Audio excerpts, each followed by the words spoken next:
Well, hello, and welcome to an all-new episode of the Transfix Take podcast, where we are performance-driven.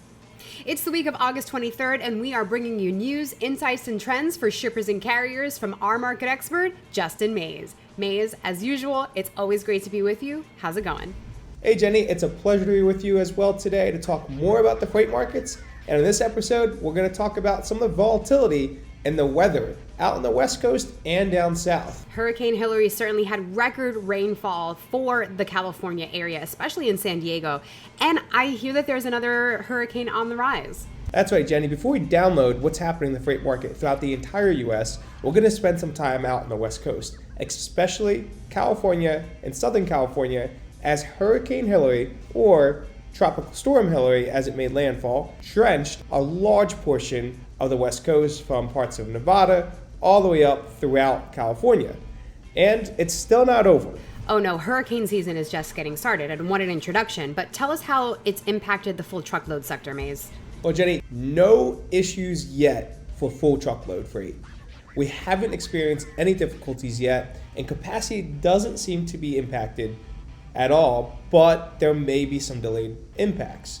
Now, there was some road closures throughout Southern California and some in more rural areas, but one to call out was I-10. And Jenny, for those who don't know I-10 is one of the main freight corridors from Southern California to Arizona and Texas. Now, carriers were pretty resilient and it didn't impact them too much just yet. But like I said, there could be some delayed impacts to the full truckload market, though I think if we do experience anything, they will be very minor. Which is a good thing. We certainly don't want these natural events to impact the trucking industry. But that said, where do you think that impact could live?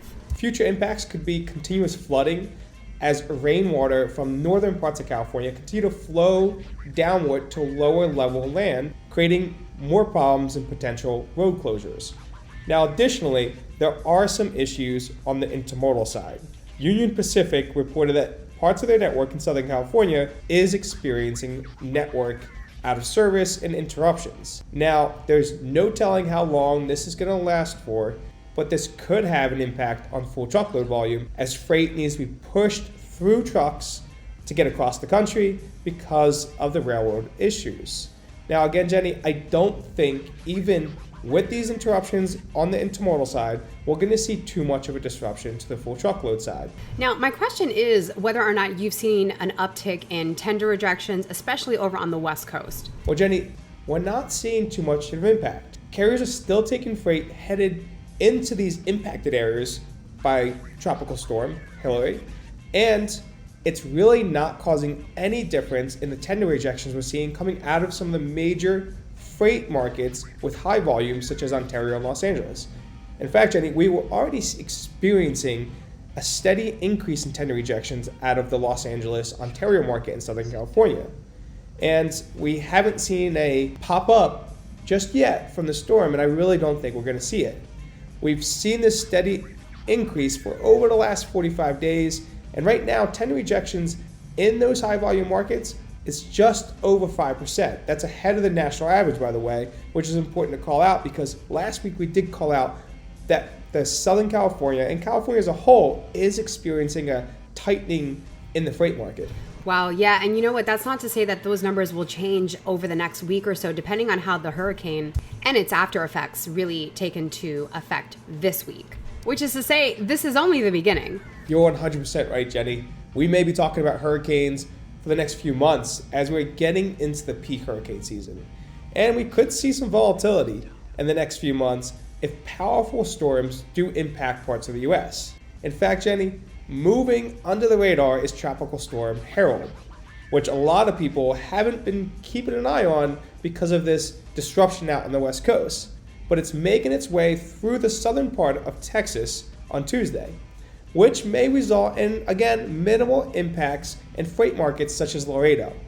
Harold makes our 8th tropical storm in the Atlantic so far this year, and NOAA predicts an above-average season in the Atlantic for major storms. Peak hurricane season tends to fall right on the same timeline as peak holiday season, which is something that we are very conscious of and, of course, no stranger to, but we'll definitely keep an eye out on those developments. That said, maybe you can get a little bit into the volatility that's created when hurricanes occur.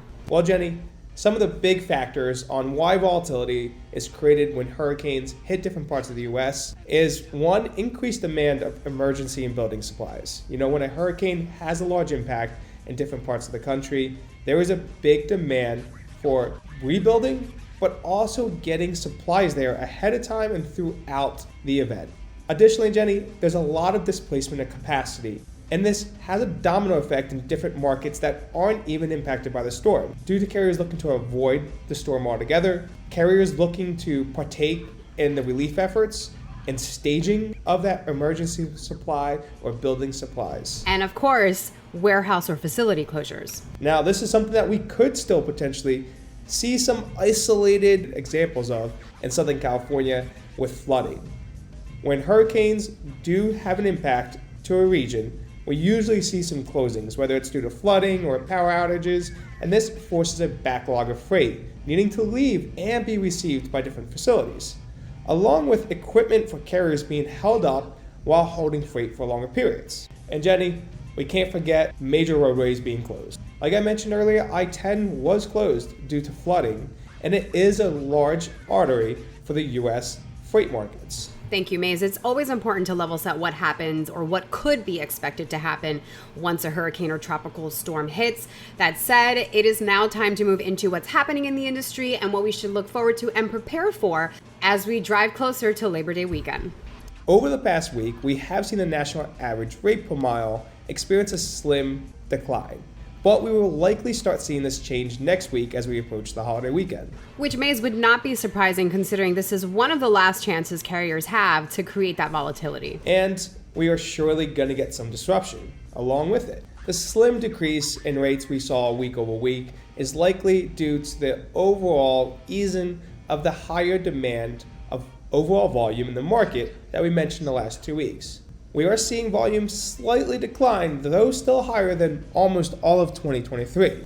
And I would not be surprised if we see 10 rejections at a national level head north of 4.5% around the Labor Day weekend ahead of us. With all this said, Jenny, like I pointed out, we are still not seeing the national average rate per mile increase. But the decrease is definitely slowing, and it really feels like the average has really stalled out over the last week.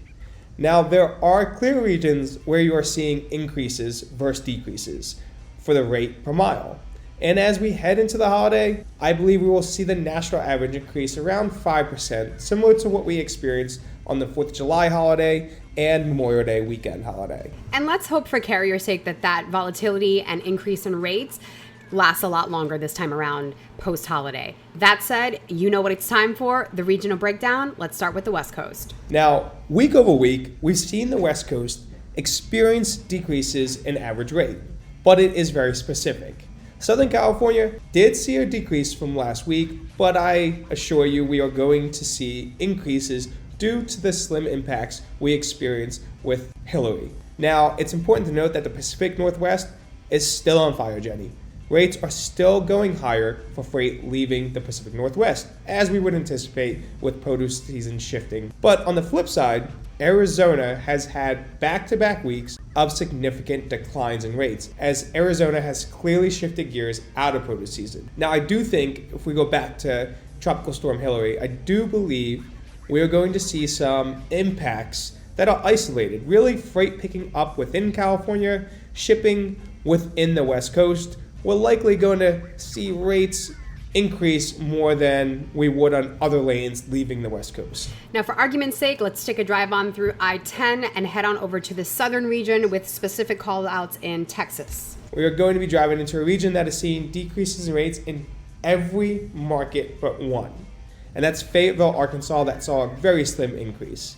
Now, the most important thing to call out is the large markets by volume, such as Dallas, Fort Worth, Houston, are seeing the largest declines.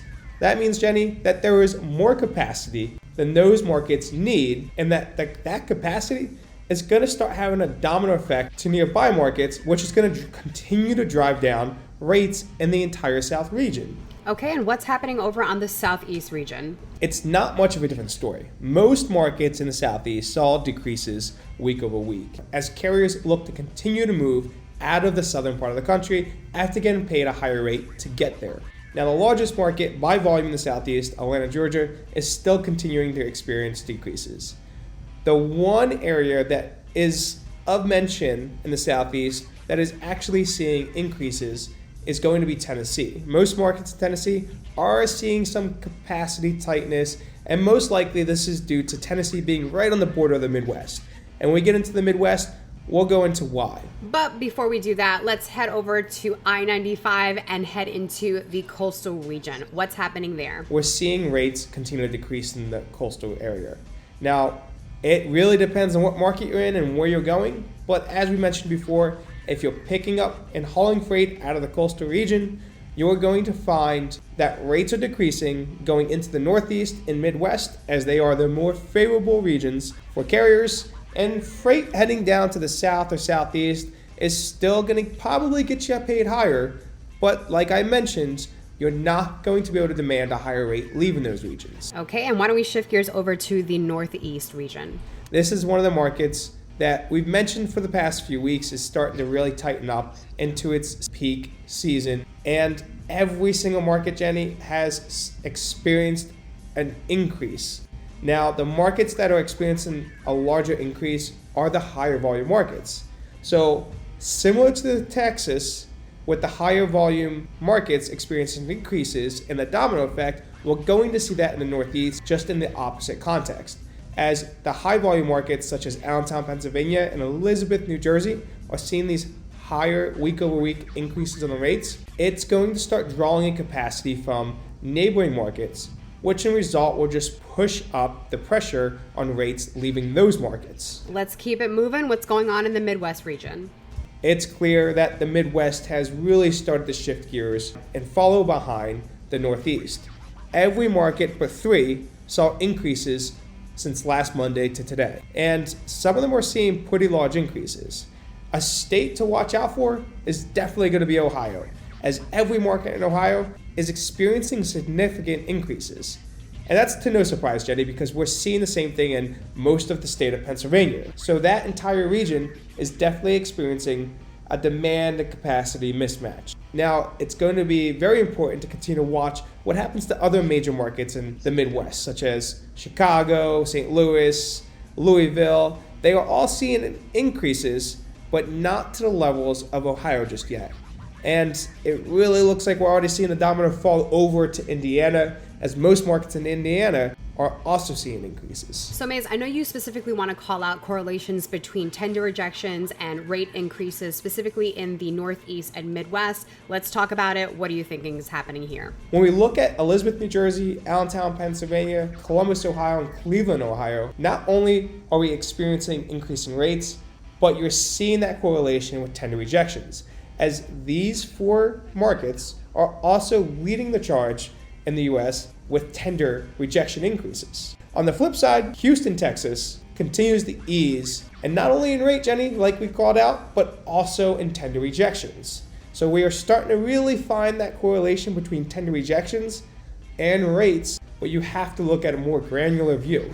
Okay, so I know I usually end these episodes on "There is hope yet," but it actually seems like that is the case, especially considering that consecutively week over week we've been reporting these rate increases across the region. So I'm very excited about that for our carrier network.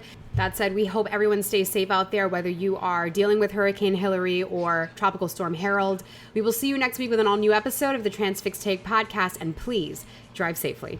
All views and opinions expressed in this podcast are those of the speakers and do not necessarily reflect the views or positions of Transfix Inc. or any parent companies or affiliates or the companies with which the participants are affiliated, and may have been previously disseminated by them. The views and opinions expressed in this podcast are based upon information considered reliable, but neither Transfix Inc. nor its affiliates nor the companies with which the participants are affiliated warrant its completeness or accuracy, and it should not be relied upon as such. All views and opinions are subject to change.